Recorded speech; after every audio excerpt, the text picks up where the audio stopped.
bahwa tingkat kepuasan warga terhadap pemerintah yang dijalankan oleh PKS itu di angka 96%.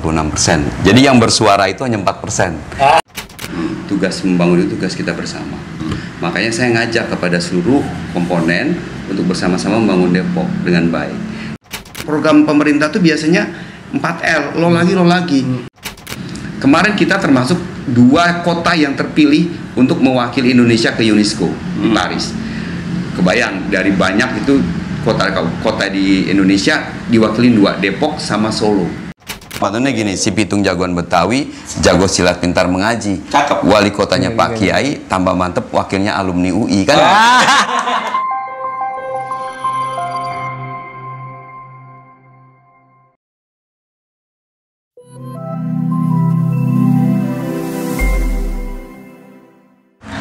Halo, assalamualaikum, apa kabar sahabat Ipol? Senang saya Timur Arif kembali hadir menyapa Anda dalam acara podcast Bincang si Ipol. Bicara berbagi info dan cerita yang sip dan pol hanya di ipol.id. Nah, sahabat Ipol, tahun 2024 merupakan tahun pemilu raya ya. Dan kemarin kita baru saja melewati Pilpres. Dan tidak lama lagi kita akan menyongsong Pilkada. Dan salah satu daerah yang sudah siap-siap menyatakan pilkada itu adalah Depok. Kenapa Depok menjadi sorotan? Karena tidak lain beberapa waktu yang lalu seorang anak presiden katanya sih akan mencalonkan nih jadi calon wali kota Depok. Nah, saat ini kita sudah kehadiran orang hebat dari Depok. Beliau adalah bakal calon wali kota Depok yang berasal dari fraksi PKS. Beliau adalah Bapak Imam Budi Hartono. Selamat malam, Bang Imam. Assalamualaikum. Waalaikumsalam warahmatullahi wabarakatuh. Sehat, apa kabar? Alhamdulillah, baik. Oke, dan untuk menajamkan diskusi kita juga menghadirkan pengamat kebijakan publik. Beliau merupakan peneliti dari Institute for Development of Policy and Local Partnership. Beliau adalah Mas Riko Noviantoro. Mas Riko, apa kabar? Sehat? Sehat, Mas Putra. Sehat. Sehat ya? Aman-aman aja ya dunia kebijakan publik. Sehat, Mas Timur. Sehat. Oke nih, Bang Imam, kira-kira modal apa nih untuk maju sebagai bakal calon dari PKS untuk wali kota Depok di akhir November nanti nih? Bekalnya apa sih? Bekalnya banyak pastinya.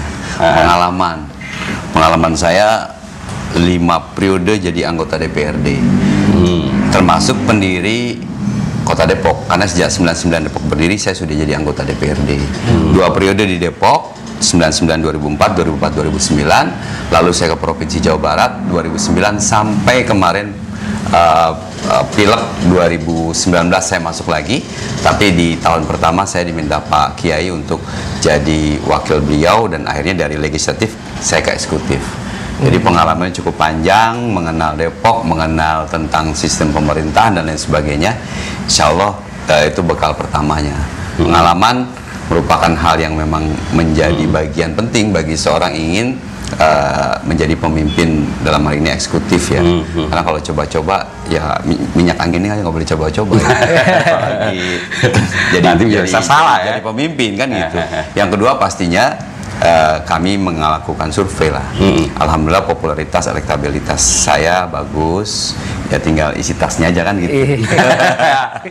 Nah ini nih isi tasnya Mas Riko ya yang menarik ya. Karena kan sebetulnya nggak hanya pengalaman di legislatif dan eksekutif saja kan. Tentu ada faktor-faktor lain seseorang itu bisa lancar nih maju ke ya sebut saja Depok 1 gitu. Menurut Mas Riko apalagi nih bekal yang harus dipunya seorang calon? Ya kalau yang paling idealis adalah memang visi. Bagaimanapun mimpi penting lah. Kalau mimpi kita maknakan sebagai sesuatu yang negatif misalnya ya, bangun tidur tidak, tapi saya pengen mengatakan mimpi dalam bentuk visi ya. Kemana Depok akan dibawa, bagaimana Depok 5 tahun ke depan, itu harus diterjemahkan oleh Bang Imam. Karena itulah yang akan dipegang oleh rakyat kota Depok untuk melihat kotanya. Namun hal yang lain ya pasti dukungan rakyat Depok. Apakah rakyat Depok itu akan secara sukarela menyatakan suaranya mendukung Bang Imam? Nah, apakah tadi soal isi tas terkait sama sukarela ya itu saya nggak berani menerjemahkan jauh. Tapi bolehlah nanti menerka-nerka apakah isi tas berkorelasi dengan sukarela. Gitu Oke ya, isi tas ya. Aduh, ini memang masalah klasik di mana-mana ya, Bang Imam sama Mas Riko ya, isi tas. Tapi sebelum ke arah situ mungkin Bang Riko bisa lihat nggak? Ini kan PKS sudah berkuasa di Depok lebih dari 20 tahun, tapi banyak juga pengamat yang bilang ini Depok kok kayak jalan di tempat gitu ya, kurang fenomenal gitu kayaknya. Nah, menurut Bang Riko apa aja sih ini kekurangan Kota Depok sebelum nanti ditanggepin ya? Iya. Sebagai pemimpin tentu Bang Imam harus mau mendengarkan ya bahwa ada sekelompok masyarakat nyatakan bahwa Depok jalan di tempat itu sebuah kritikan positif lah yang harus kita terima. Tinggal kemudian kita mencarikan jalan keluar. Apakah benar jalan tempat itu? Indikasinya sederhana lah. Kalau memang mereka menginginkan mimpinya dulu, saya mimpi kok pengen Depok tidak macet. Nah, kira-kira ada nggak terobosan untuk jalan Depok tidak macet? Ya, bahwa mengurangi kendaraan lalu lintas apa semua mungkin jadi solusi, tapi langkah-langkah real ada area-area yang dimana dari dulunya macet jadi tidak macet terwujud. Dulu mimpinya apa? Misalnya serapan tenaga kerja, berapa yang sudah terserap? Jadi kata atau sebutan teman-teman di luar nyatakan Depok jalan tempat itu kita terjemahkan dan kemudian kita cobakan menjawabnya. Jadi jangan saya pikir Mbak Imam bukan tipe orang yang anti kritik dan saya pikir Mbak Imam juga sangat terbuka dan kemudian bisa mencarikan jalan keluar sama-sama untuk menerjemahkan kata jalan di tempat itu. Dan saya pikir nanti Bang Imam bisa punya terobosan. Makanya saya nunggu nih, apa kira-kira mimpi Bang Imam? Dibilang mimpi ya, visinya lah. Iya. Bang Imam ini juga kan sebagai wakil wali kota Depok yang sekarang masih aktif ya kan, sudah bertahta lama, apalagi sebagai ketua DPD PKS Depok ya. Itu kan seharusnya juga bisa membawa fraksi menuju pembangunan Depok yang lebih bagus. Tapi banyak dari teman-teman pengamat bilang ya Depok tadi jalan di tempat ya, terutama masalah soal kemacetan, tata ruang. Gimana Bang? Tanggapannya? Iya. Jadi kalau orang berpendapat sah gitu. Cuman mewakili warga nggak kan gitu masalahnya. Bagaimana kami menilai warga ataupun masyarakat Kota Depok menilai Depok jalan di tempat? Pasti kami melakukan survei dong, bukan sebuah kalimat dari seseorang pengamat ataupun seseorang politikus yang mengklaim bahwa Depok tidak ada perubahan. Kami melakukan survei kami rutin setiap 6 bulan sekali. Hasilnya luar biasa. Bahwa tingkat kepuasan warga terhadap pemerintah yang dijalankan oleh PKS itu di angka 96%. Jadi yang bersuara itu hanya 4%. Yang nggak puas itu. Kan kami melihat bahwa ya sah, karena memang masih ada 4% yang nggak puas. Apa indikatornya? Indikator sebuah kota atau kabupaten itu dianggap maju adalah ada indikator makro, ya. Indikator makro itu apa saja? Pertama tentang IPM, indeks pembangunan manusia. Kita lihat indeks pembangunan manusia Depok ini berapa banyak. Ya kalau dia indikatornya kecil, berarti nggak maju tuh. Ini luar biasa, Depok sudah 80,5 kan gitu, udah besar banget gitu. Dan 3 terbesar di Jawa Barat setelah Kota Bandung dan Kota Bekasi. Artinya luar biasa. Masih ada kota Indramayu itu di bawah 70-an kan gitu, jauh lah. Kota-kota modern di dunia juga begitu. Indikator IPM ini menunjukkan tentang modernnya sebuah kota. Di Eropa, di Amerika pasti indikatornya adalah IPM itu. Karena di IPM mengandung masalah ekonomi, masalah pendidikan dan masalah kesehatan, 3 ini. Kalau terkait infrastruktur dibilangnya macet, ya begitulah orang suka dengan Depok sehingga datang ke Depok. Kalau orang nggak suka sama Depok pasti nggak macet, bener nggak ya? Tapi kalau macet itu jangan disalahin hanya pemerintah. Banyak faktor yang menyebabkan kita menjadi sebuah macet. Ya bisa misalkan karena jalannya nggak lebar-lebar, sementara produksi kendaraan terus, izin diberikan dan seterusnya, kan bukan kesalahan pemerintah juga. Ada faktor-faktor lain, pengguna yang tidak disiplin dalam berlalu lintas. Jadi banyak faktor lah. Tetapi kami mencoba bagaimana mengatasi hal tersebut. Contoh misalkan pelebaran simpangan sehingga mereka tidak bottleneck di sebuah tempat. Ya tinggal beberapa titik-titik kemacetan yang memang terjadi, itu kita coba satu persatu diatasi dengan sistem transportasi massal, pastinya juga salah satu yang bisa kita atasi. Hal seperti itulah yang terus kita gali, termasuk adanya pembebasan jalan baru seperti kita kemarin buat underpass Dewi Sartika, adanya banyak jalan tol. Ini kan investor pasti nggak mau masuk kalau sebuah daerah kalau dia nggak punya potensi ekonomi yang cukup. Akhirnya jalan tol kan melintang sana melintang sini di Depok. Kenapa? Karena potensinya besar banget. Artinya bahwa Depok nih manis ya? Menarik gitu, menarik sekali. Makanya sampai anaknya presiden pengen datang juga kan gitu. Kenapa kalau kenapa mau datang? Karena memang menarik. Walaupun Depok nggak punya sumber daya alam ya, tapi memang Depok itu kota urbannya urban modern. Yang kebayang ya bahwa sejak didirikan Depok dulu mungkin dirintis sama para pendiri kota Depok dengan adanya Perumnas ya dibangunkan, orang pada nggak mau tinggal di sana. Tapi ketika UI masuk, blek kan gitu kan, wah itu meledak banget, orang pada pindah ke situ semua ya, yang menunjuk UI Gunadarma dan berapa. Kebayang bahwa yang datang ke Depok itu bukan orang-orang biasa, tapi orang-orang pinter, orang yang bekerja di DKI nggak bisa tinggal di sana, cari tempat di Depok. Gitu, tinggal di Depok. Kalau Bogor ke Jawa ya udah Depok aja, agak deketan. Selain memang agak adem kan gitu ya, mungkin gitu dibanding dengan Tangerang yang panas misalkan ya, karena banyak pabrik ya misalkan, mungkin Depok lebih adem. Lagi anak-anak sekolah di sana mungkin enak, kuliah tadinya kuliah kayak saya dulu SMA Negeri 3 Jakarta kan gitu, pas kuliah di UI pindah ke Depok. Jadi Kak enggak, lebih aman ya. Kan rumah saya di Jakarta. Oh, iya. UI pindah ke Depok, saya pas masuk UI kan gitu. Nah ternyata kaki saya melangkah ke Depok dengan masuk UI, nggak pernah kepikir saya jadi wakil wali kota. Mengantarkan itu, ya nggak pernah kepikir karena tadi saya kuliahnya di Fakultas Teknik Kimia, jadi tukang insinyur.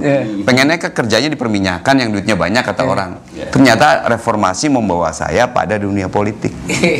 Ya alhamdulillah. Ternyata tukang insinyur kan banyak bang ya yang di dunia politik, termasuk Soekarno insinyur, Jokowi insinyur.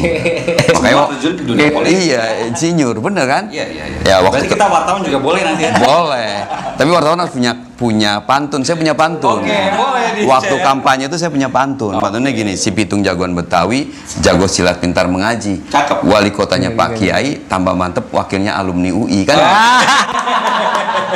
Nah itulah yang membuat kotanya berkah karena wali kotanya Kiai, tambah maju karena wakilnya tukang insinyur. Ya. Nah, sahabat Ipol, kalau tadi Bang Imam sudah menyebutkan Depok itu kayaknya seperti magnet bagi para investor. Jalan tol berseliweran dan sepertinya warga juga tentunya membandingkan dengan kota besar seperti Jakarta yang mungkin dari sisi infrastrukturnya Depok masih kurang. Mas Riko, menurut Mas Riko sendiri kesiapan Depok dengan berbagai macam ketertarikan investor ke Depok itu apakah sudah siap nih?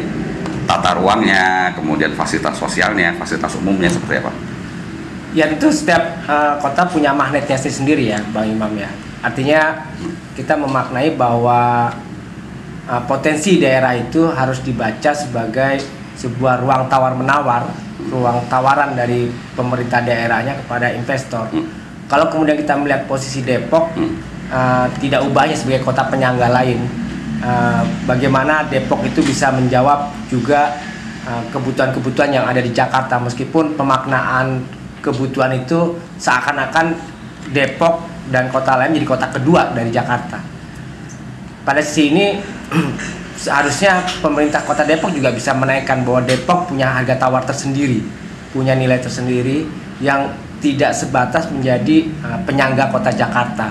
Dengan demikian Depok punya posisi bargaining yang berbeda. Saya pengen lihatkan kenapa kemudian Tangerang Selatan tuh BSD-nya bisa menjadi program strategis nasional yang terkenal oleh Presiden sekarang.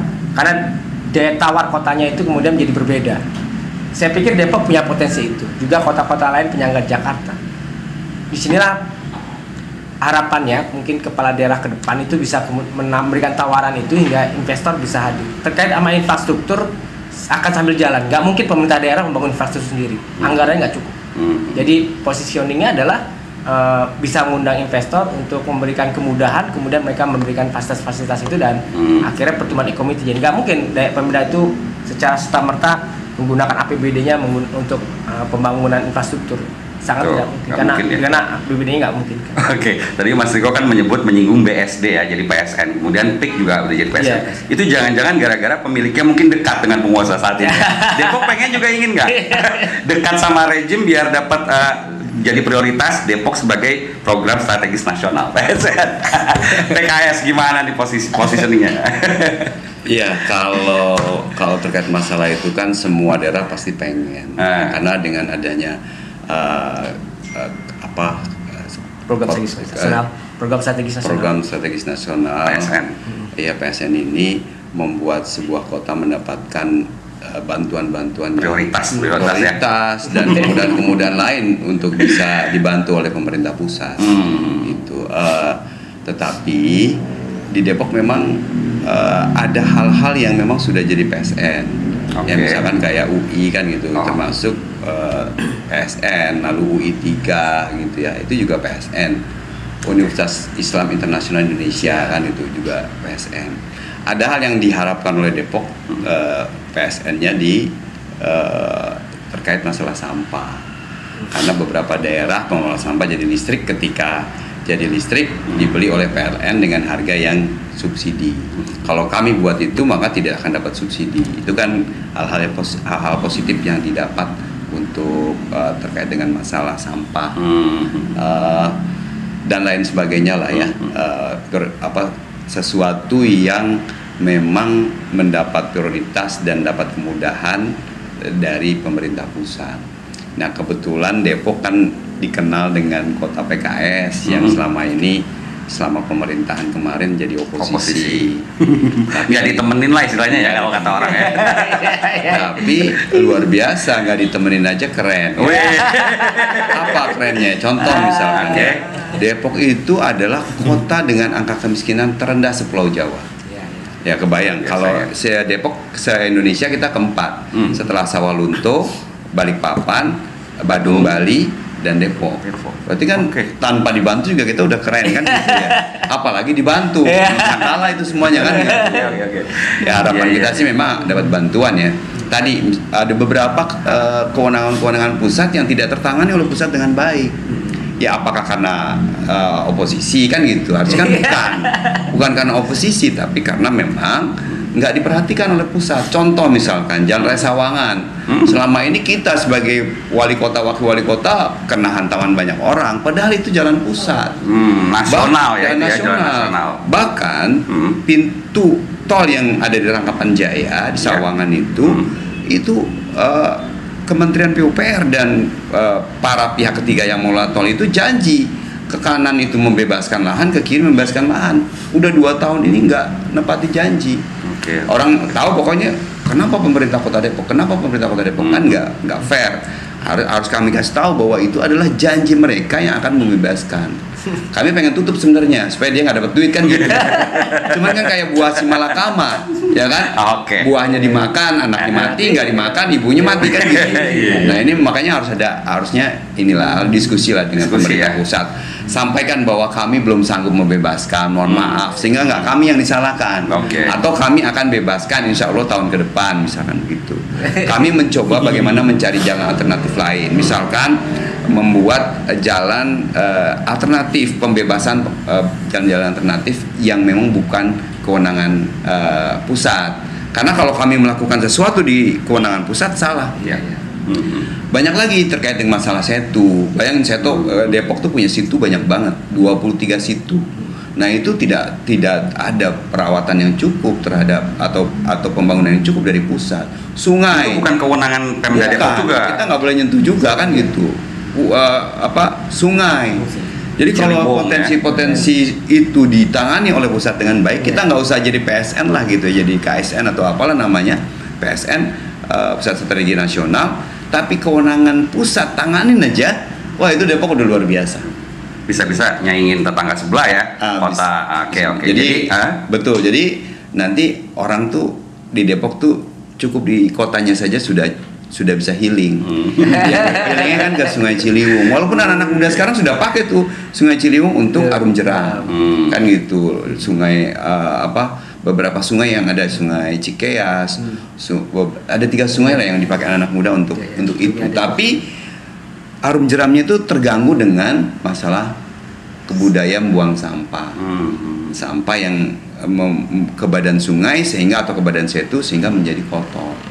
Nah ini kan kalau itu bisa dibantu sama pemerintah pusat, Depok cakep banget dah. Iya ya. Tuh inget ya sahabat Ipol ya. Jadi jangan lagi protes ke Pemda Depok ya, karena kayak Sawangan itu memang nasional ya.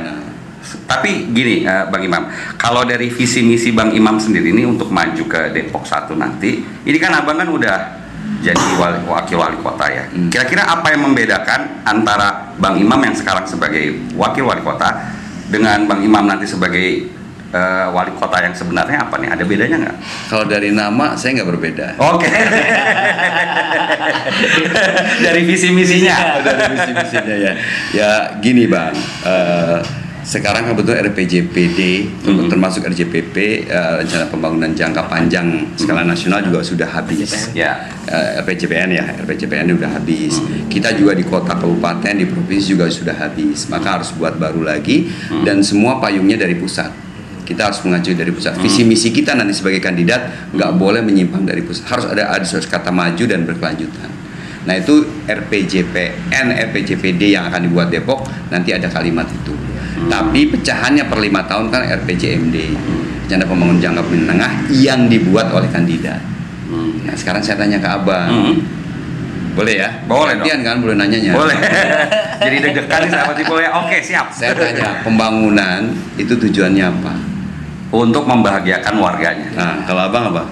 Iya sama, mensejahterakan rakyat. Nah itu salah. Oh, kenapa salah? nggak lulus. Selama ini selalu orang bilang untuk membahagiakan rakyat atau membahagiakan warganya. Atau mensejahterakan lah ya. Mensejahterakan warga. Enggak cuma itu Bang.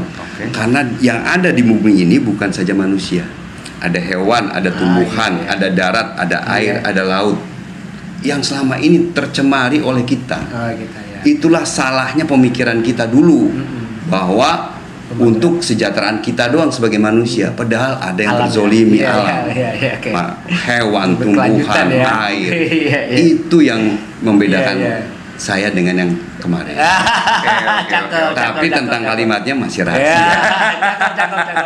Ini mentang-mentang calonnya dari PKS ya, jadi Islam rahmatan lil alamin ya. Jadi gak terbatas ke manusianya, tapi alam juga ya. Iya, karena memang di dunia sudah ke situ Bang. Dulu mungkin masih manusia, sekarang udah enggak. UNESCO itu udah mengambil konsep itu. Jadi kita juga ikut dengan 17 SDGs yang disampaikan oleh UNESCO itu adalah bagaimana menjaga alam ini. Alam itu jangan diartikan sebagai manusia. Itu kita jaga betul. Karena kita hidup bukan buat kita diri sendiri, generasi yang akan datang yang membutuhkan. Buat anak cucu ya. Iya, anak cucu kita itu yang penting. Egois kalau kita cuma buat kita saja. Maka kita harus wariskan kepada anak cucu kita dengan alam atau dalam ini Kota Depok yang nanti ramah terhadap lingkungan.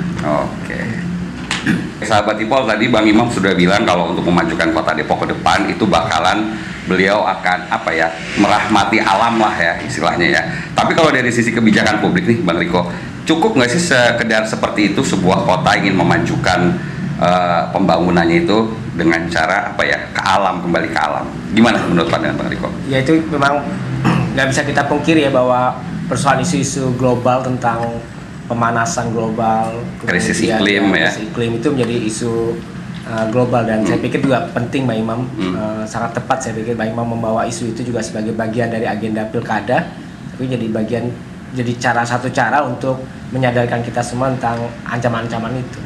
Namun dari sisi lebih lokalnya, tadi kan sangat luas kita melihat perspektif itu.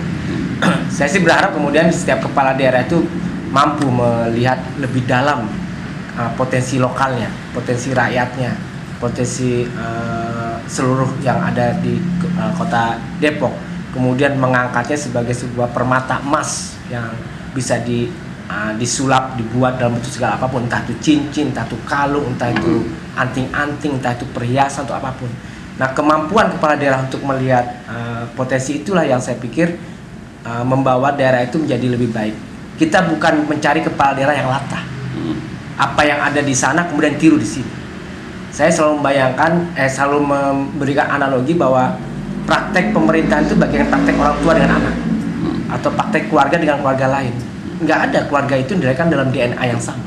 Jadi masing-masing unik terlahir ya. Dan itu skillnya kepala daerah melihat dirinya. Makanya saya pikir dengan pengalaman Bang Imam ini sebagai warga kota Depok, lahir di Depok, kemudian kuliah di Depok, kemudian praktek berpolitik di Depok, sekarang jadi eksekutif di Depok, harusnya mampu.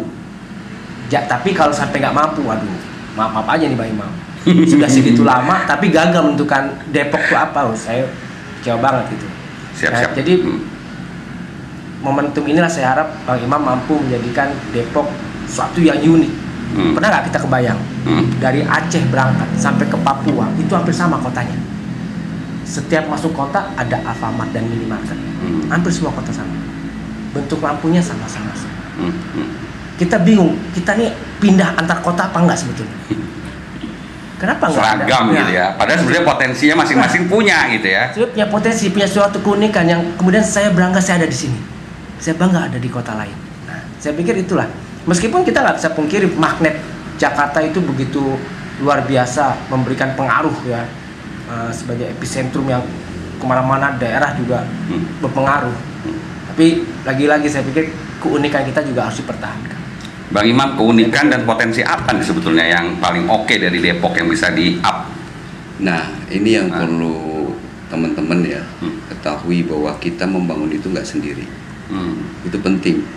Karena kalau nganggap bahwa itu adalah tugasnya hanya saya, tugas Pak Wali itu, atau PKS aja, itu salah ya? Salah. Tugas membangun itu tugas kita bersama. Makanya saya ngajak kepada seluruh komponen untuk bersama-sama membangun Depok dengan baik. Di sana ada UI, saya ajak tuh, saya anak UI loh. Ayo UI sekarang yang selama ini hanya belajar di situ, lulus keluar kesana kemari, ayo pulang kampung ke Depok. Kebetulan insya Allah kan sekarang wakilnya dari UI nih.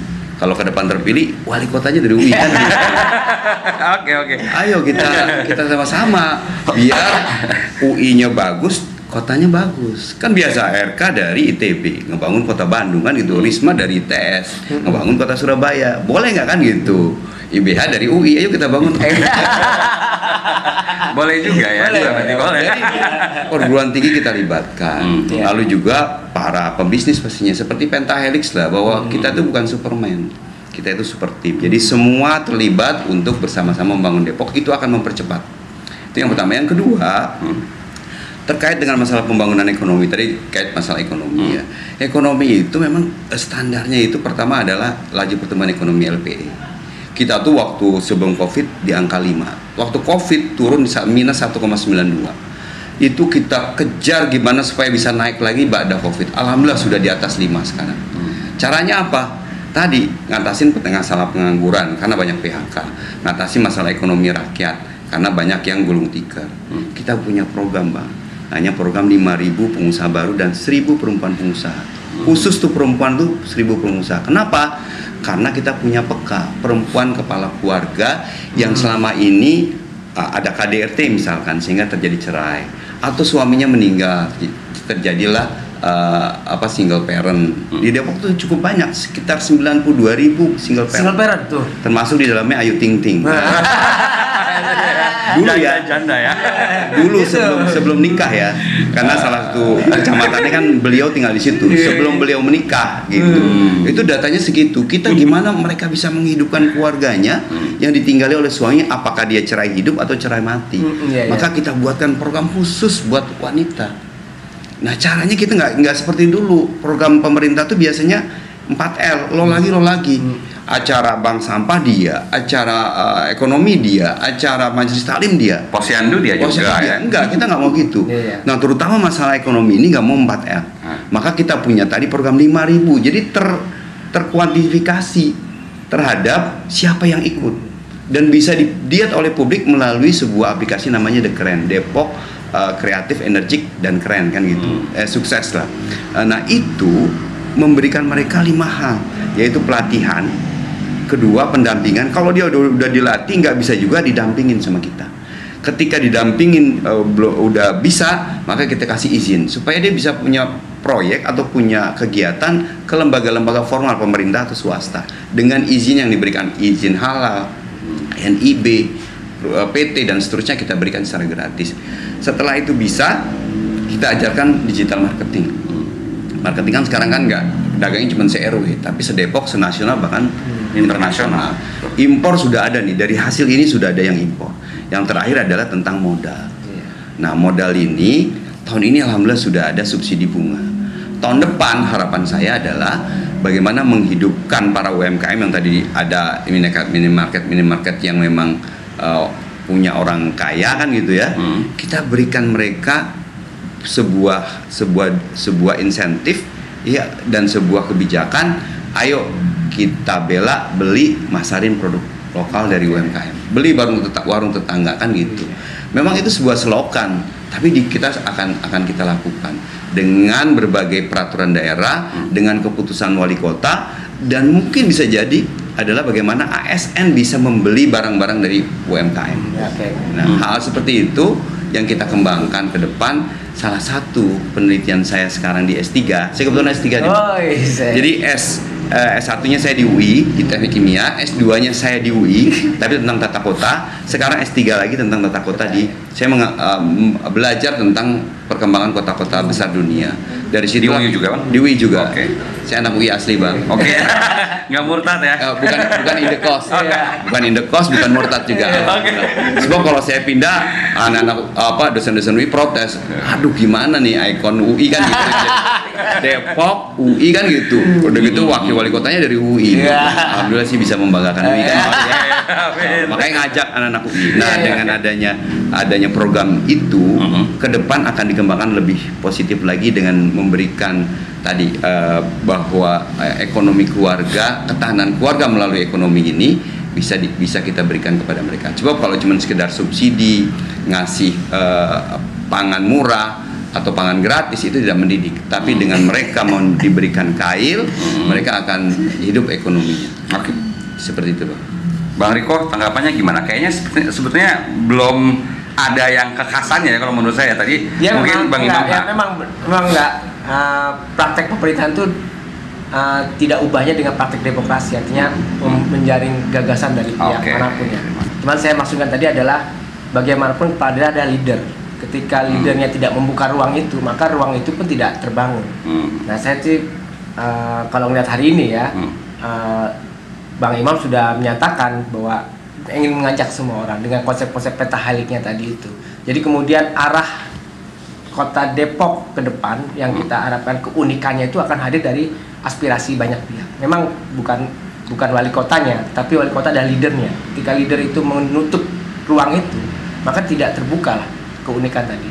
Justru karena dia bisa membuka celah dengan ruang dialog tadi, maka tadi saya harapkan emas, kemudian logam-logam mulia yang lainnya bisa terangkat, maka bisa. Tapi kami punya beberapa potensi. Beberapa potensi yang mungkin bisa dikembangkan ke depan. Kayak Depok adalah kota setu. Setu itu udah dibuat oleh Belanda sedemikian rupa sebagai buffer dari Jakarta supaya nggak banjir. Nah, ini yang ketika zaman Kabupaten Bogor kami diwariskan 23 situ yang tadinya ada 42. Nah, situ-situ ini belum tergarap dengan baik. Kalau ini tergarap dengan baik menjadi ikon menurut saya. Setu bisa juga sungai. Jadi pariwisata yang selama ini orang cari ke alam kan gitu ya. Kami akan buatkan di situ. Kekhasan Depok adalah banyaknya situ, situ dan sungai. Situ dan sungai, tapi kewenangannya sebagian masih ada di pusat. Ini yang jadi susah ya. Makanya tadi kan saya bilang mengajak kepada seluruh unsur, ya termasuk pusat. Ayo kita benerin supaya nggak usah jauh-jauh kalau pengen healing, cukup ke Depok saja, kan gitu. Nah, kalau potensi-potensi seperti makanan memang kita tertinggal oleh Jogja, oleh Medan, macam-macam lah yang terkenal makanan-makanan tersebut. Itu kita hidupkan dengan tadi bahwa kriya ya sebuah ekonomi ekraf itu ada turunannya ada 14. Kemarin kita termasuk 2 kota yang terpilih untuk mewakili Indonesia ke UNESCO di Paris.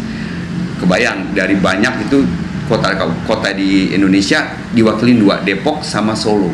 Depok waktu itu apa tuh? Wah. Depok itu terkait dengan masalah gamer, masalah E-sport apa? gitu ya. Bukan. Gamers. Masalah Aplikasi. aplikasi. Oh, aplikasi. Banyak termasuk startup. Startup. Jadi di Depok itu berkembang startup. Kan tadi sebuah ikonik nggak mesti dia sifatnya fisik, Iya. non fisik ini juga menjadi dikembangkan. Nah ini menjadi budaya yang mungkin nanti akan menjadi kayak di Manado ya, sejak lahir dia udah bisa nyanyi. Nah di Depok tuh sejak anak-anak sudah bisa dia Melek digital melek tadi ya. digital. Oke. Menarik ya. Iya, itu yang akan dikembangkan sama anak muda. Silicon Valley Makanya, gitu ya. Silicon Valley. Makanya Depok tuh Depok anak muda banget. Karena Iya. yang berkembang ternyata itu. Iya ya. Nah inilah ada universitas, bonus demografinya tinggi. Nah terus juga tadi dari segi fisik hanya setu sama sungai ya, tapi dari segi kemampuan ekonomi kreatif salah satunya adalah tadi aplikasi. Kalau itu bisa dijadikan sebagai Silicon Valley, wah itu luar biasa. Ini yang dikembangkan oleh kami dan juga pihak-pihak yang akan membantu. Ya itu ya, bagian gagasan tadi disampaikan oleh Bang Imam, walaupun ini secara informal sudah tersampaikan, nanti bisa diterjemahkan di dalam bahasa-bahasa yang lebih formal dalam bentuknya visi misi yang sesuai dengan RPJPN dan RPJPD itu yang akhirnya dalam waktu 5 tahun kita sudah melihat progresnya, dan itu yang kita tagih janjinya setiap tahun kepada Bang Imam kita terpilih. Selama 5 tahun kemarin menjanjikan pada kami kita akan punya anak muda yang kemudian lahir atau sudah hidup dengan praktek-praktek atau kebiasaan-kebiasaan bikin aplikasi, dan itu kita akan tagih. Terus kawasan setunya yang kemudian jadi entah objek wisata, kemudian jadi penyangga air tanah dan seterusnya, itu akan kita lihat. Dan saya pikir sekelumit gagasan yang sudah ini dan bisa diterjemahkan dalam praktek yang nanti yang akan kita tagih di 5 tahun akan datang. Nggak melangit kan? Ya maksudnya begitu, gas membumi ya, karena real ya. Oke sahabat Ipo, kalau tadi Bang Imam sudah bilang kotanya unik, salah satunya tadi tentang digitalisasi, kemudian juga kotanya juga kota yang banyak dengan situ-situnya, setu-setunya gitu ya. Ini mungkin kaitannya sekarang dengan pendapatan daerah. Untuk bisa mewujudkan visi misi Bang Imam tadi, kira-kira PAD Depok apa nih yang mau digenjot? Karena kan sekarang katanya baru 3,7 triliun ya Bang ya? APBD Kota Depok sekitar 4 triliun. Sekitar 4 triliun, masih kalah lah dengan DKI ya, 46 triliun ya. Ini teman-teman perlu tahu, kalau di DKI sama Depok itu ibarat langit sama sumur. Bukan sama bumi lagi ya. Bukan bumi lagi sama sumur. Kenapa? Teman-teman juga lupa bahwa DKI itu provinsi, Depok itu kota. Ya. Walaupun nempel jangan disamain dong ya. Jangan disamain. Kedua, dia udah ratusan tahun. Kita baru 25 tahun kemarin. Sejak kan 99. gitu. Oke. Ya, jadi APBD mereka itu udah 80 triliun. Iya. Ini udah 4 berapa kali lipat. Jadi terkadang suka salah nih emang. Ya, oke. Jadi Saya gitu. ambil salah. Oke. Jadi ya alhamdulillah kalau Depok dibandingin sama kota kabupaten di Jawa Barat lah. Ya kalau dibandingin sama Bandung boleh, dibandingin sama kota Bekasi boleh. Walaupun kita tetap aja memang masih bagusan kota Bekasi sama kota Bandung dari segi IPM-nya tadi kan kelihatan, indikator makronya kelihatan. Tapi nggak jauh-jauh banget lah gitu.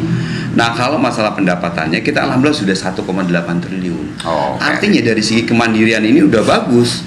APBD-nya setengahnya buat gaji, memang itu adalah berasal dari pusat, yang setengahnya lagi buat pembangunan yang berasal dari pendapatan asli daerah Kota Depok.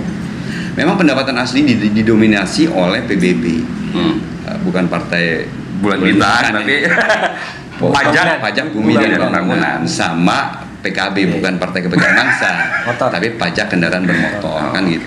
Dua itu yang dominan di Kota Depok. Bagaimana mengembangkannya untuk menambahkan PAD lain? PAD lain termasuk di dalam tadi. Kenapa kita harus mengembangkan ekonomi rakyat? Karena di situ salah satunya adalah untuk memajukan ekonomi yang akan mengembangkan pendapatan asli daerah terhadap Kota Depok. Jadi potensi ekonomi yang dibangun akan membantu Kota Depok menjadi tumbuh pendapatan asli daerahnya. Contoh misalkan masalah dengan orang semakin makmur gitu, semakin ekonomi makin bagus, berarti kan dia punya kendaraan, berarti kan dia akan punya rumah, atau dia jalan-jalan pasti punya parkir itu ada retribusi kan ya. Retribusi yang dikembangkan belum banyak, baru sedikit retribusinya, baru di tempat-tempat yang resmi saja. Kalau di DKI atau di Bandung itu ada retribusi pinggir jalan, Margonda itu terkadang orang parkir pinggir jalan. Boleh nggak ngadain parkir pinggir jalan? Boleh. Yang penting tidak mengganggu, tidak membuat macet sebuah tempat. Kalau di Sawangan nggak mungkin gitu mau parkir di mana. Tapi di Margonda dengan 4 lajur kanan kiri kan gitu dimungkinkan. Tapi waktunya tolong diatur, jangan waktu-waktu sibuk. Nah ini pengembangan seperti itulah yang akan dilakukan ke depan supaya selain ekstensifikasi pengembangan dari pendapatan asli daerah, tapi juga intensifikasi yang sudah ada dikembangkan lagi, didalamin lagi agar bisa bertambah terhadap pendapatan asli daerah. Lalu gimana Bang? Kalau PBB naik terus, itu kan PAD naik betul. Tapi di satu sisi ada orang yang nggak sanggup bayar PBB nanti. Kita buat kebijakan yang pembelaan kepada orang-orang yang nggak punya, dengan lahan yang 100 meter misalkan ke bawah nggak dinaikin, atau bahkan bagi para pensiun gratisin karena mereka nggak punya penghasilan lagi. Subsidilah dengan para pelaku ekonomi. Di Margonda banyak pelaku ekonomi yang sukses, masa dinaikin cuma 100.000, 200.000 misalkan dari PBB-nya nggak bisa sih. Untuk apa? Untuk mensubsidi tadi orang yang nggak sanggup bayar PBB. Disitulah kehadiran tangan pemerintah untuk membela masyarakat dengan meningkatkan pendapatan asli daerah. Jangan sampai semuanya rata, yang kecil tertindas akibat itu. Karena adil itu tidak sama ya, Bang Imam ya? Adil itu tidak sama, proporsional. Iya. Oke, kalau menurut Bang Imam, ngomong-ngomong, dana perimbangan dari pusat untuk Depok sudah cukup belum? Sejauh ini gimana? Kurang dari provinsi, dari pusat kurang. Bagi kami memang kurang dalam arti bahwa tadi hal-hal yang memang dibutuhkan oleh pemerintah Kota Depok dengan jumlah penduduk, kepadatan penduduk lah. Kalau jumlah penduduk mungkin kita sudah 2 juta ya, tapi kepadatannya itu luar biasa, sekitar 11.000 per kilometer persegi lah, cukup padat gitu. Nah ini yang harus diperhatikan oleh pusat. Mudah-mudahan kita punya teman-teman di sana untuk bisa membagi dana. Terutama gini Bang, orang perusahaannya di Depok, tapi kerjanya di Depok, tapi perusahaannya di Jakarta, sehingga kita nggak dapat tempat tidur ya, tempat orang tidur, tempat tinggal aja ya. Iya, apalagi DKI nih tenaga kerja dari Depok kan kita kasih dan seterusnya lah. Banyak kan seperti itu. Depok baru dapat 20 miliar per tahun dari DKI. Bekasi itu udah ratusan miliar kan gitu. Kenapa sih kayak gitu ya? Nah itu yang perlu kita selidiki. Mudah-mudahan ke depan bisa. Mudah-mudahan ke depan bisa. Tapi ini ada kabar gembira nih ya, Bang Imam, karena nanti sebentar lagi undang-undang DKJ kan sudah disahkan dan Depok akan menjadi kawasan aglomerasi, di mana di situ ada satu kawasan Jakarta, Jabodetabek, Cianjur juga, dan itu mungkin nanti akan ada dana masuk ke Depok. Kalau menurut Bang Riko melihat dari kebijakan publik, gimana? Konsep aglomerasi itu sebuah penataan wilayah ya, konteksnya penataan wilayah.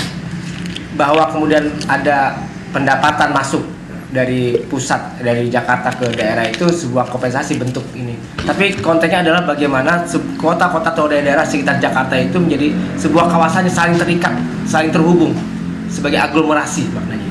Nah, dengan demikian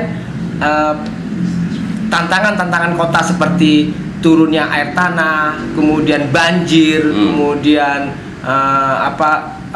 perubahan suhu itu bisa terkendali.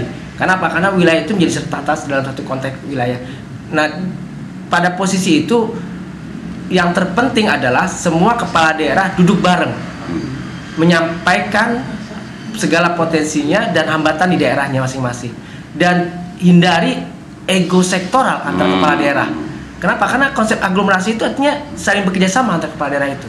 Yang jadi hambatan adalah ketika setiap daerah masing-masing, ini maaf ya, daerah yang dia dulu dilarang bikin pembangunan, tetapi mereka nggak ada sumber pendapatan kalau nggak bangun. Kayak Villa Puncak itu ya, dilarang ya.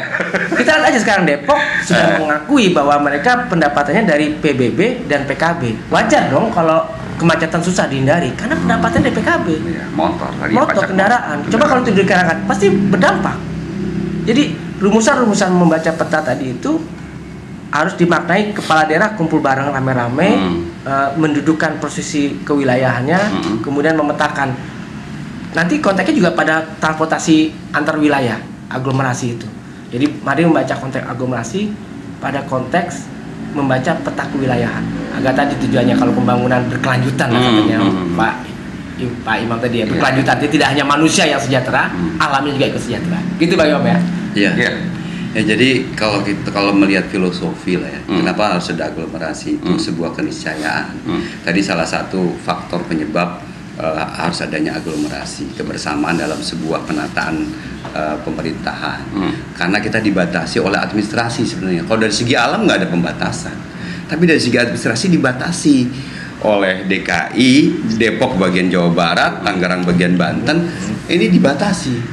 Nah, dalam kehidupan sehari-hari nggak bisa, karena ketika Depok membuat sesuatu dampaknya kepada DKI, Tangerang membuat sesuatu dampaknya kepada DKI, maka muncullah ide aglomerasi. Ini kan bahasa yang baru, kata yang baru dalam pengenalan kita aglomerasi. Dulu ada yang namanya Badan Koordinasi Jabodetabek JUR, tapi persoalannya adalah itu cuman koordinasi doang.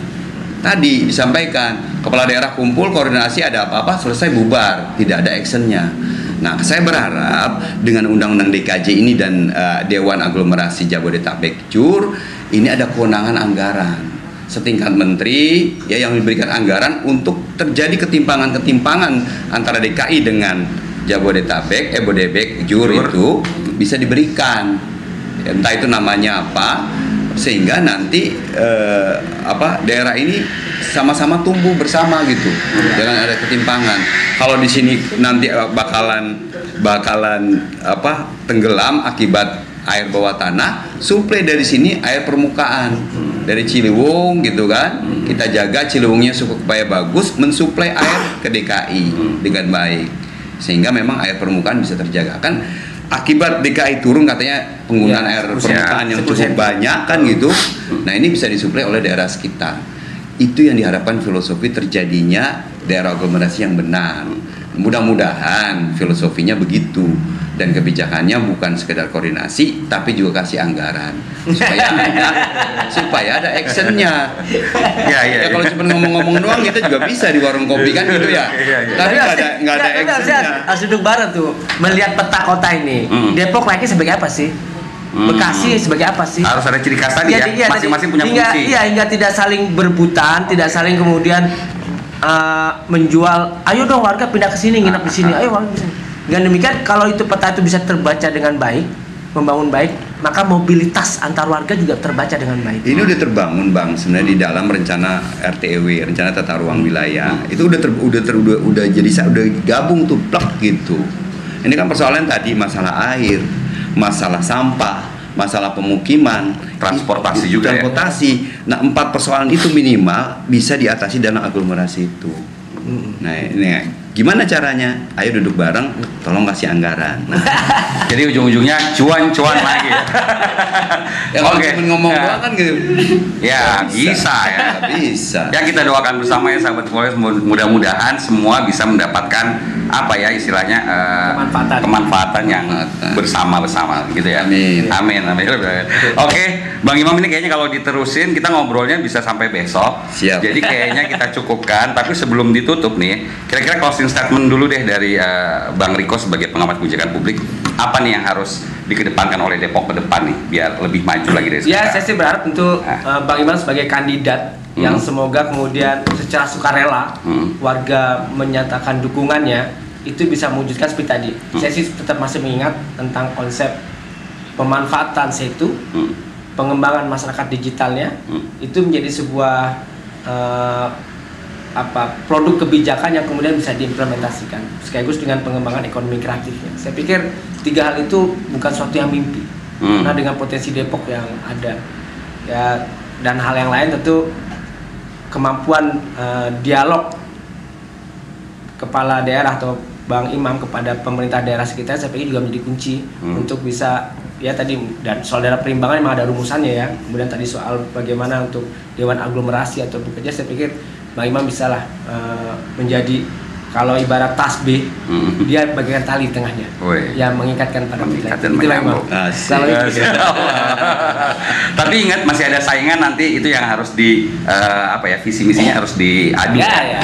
Oke. Tapi masalah mimpi, kira-kira kalau Bang Imam pengen mimpi Depok ke depan itu seperti apa? Pengen mimpinya. Kalau boleh mimpi ya, pengennya Depok mimpinya seperti apa? Pengennya Depok mimpi menjadi kota dengan ketahanan keluarga yang baik. Karena memang segala sesuatunya berawal dari keluarga. Sel terkecil dari keluarga itu ya. Ketahanan, bayangin globalisasi yang datang ke kita itu bukan saja masuk ke kota, bukan saja masuk ke kecamatan atau kelurahan, tapi langsung masuk ke dalam rumah. Lewat handphone sudah banyak hal-hal negatif maupun positif bisa kita terima. Kalau keluarga kita nggak punya ketahanan, maka nilai-nilai nasionalisme kita, budaya-budaya kita akan hancur. Maka saya pengen membangun Depok dengan ketahanan keluarga yang cukup, dari ketahanan ekonomi keluarga, ketahanan budaya keluarga, dan ketahanan yang lainnya di keluarga. Oke, itu tadi mimpi Bang Imam untuk Depok. Kalau mimpi Bang Imam sebagai penyanyi nih, karena kan katanya jago ngarang lagu nih ya sahabat Ipol ya. Boleh dong kita kulik sedikit nih. Ini ternyata Bang Imam itu jago, podcast juga ada ya kan, olahraga juga oke, nyanyi juga bisa. Nah ini kita pengen tahu buktinya dulu nih Bang Imam, bisa nggak nih? Ya, jadi alhamdulillah saya dikarunia Allah bisa ngarang lagu. Tapi kalau soal nyanyi, suaranya pas-pasan lah. Tapi minimal bisa dinikmati oleh diri sendiri lah. Ya, salah satu lagu yang mungkin juga sering saya sampaikan dalam sebuah audiens itu, kalau dengan ibu-ibu saya punya lagu Ibuku Pahlawanku. Cuman kalau dengan audiens yang pengen gembira, kalau lagu Ibuku Pahlawanku itu menggambarkan bagaimana saya mensyukuri nikmat atas jasa-jasa ibu kepada diri saya yang telah membesarkan saya sampai seperti ini. Sehingga saya sampaikan bahwa ibu saya atau ibu-ibu semua adalah pahlawan kita. Yang kedua, kalau di audiens remaja, dewasa ataupun anak-anak muda lah ya, saya lebih cenderung memberikan pemahaman Depok tuh kayak apa sih. Itu saya buat dalam sebuah lagu. Itu sebenarnya mimpi saya. Pas mimpi bangun masih saya tulis langsung kalimat-kalimatnya, syairnya sama nadanya. Itu mimpi apa wangsit? Mimpi Bang. Mimpi. Jadi judulnya itu Ayo ke Depok. Lagunya kayak gini Bang. Gas dong coba. Gas ya. Gas coba. Kota Depok ada di selatan Jakarta. Jalan Margonda menjadi jalan utama. Kota Depok dilewati Sungai Ciliwung. Mantap. Jembatan Panus peninggalan zaman Belanda. Banjir Jakarta katanya kiriman Depok, padahal dia merusak lingkungan sungai.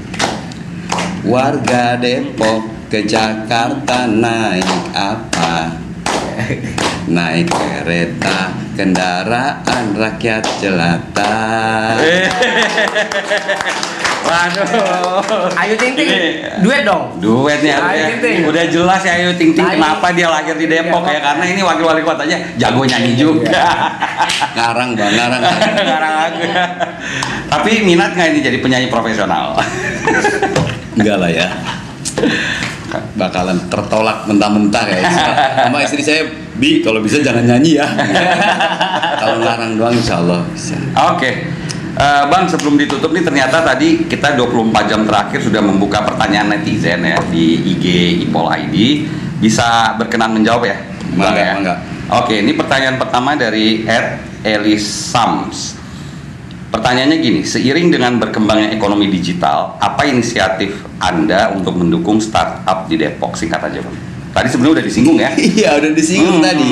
Kami dalam program Wirausaha Baru atau 5.000 pengusaha baru itu salah satunya peserta anak muda yang dilatih untuk ikut dalam program startup.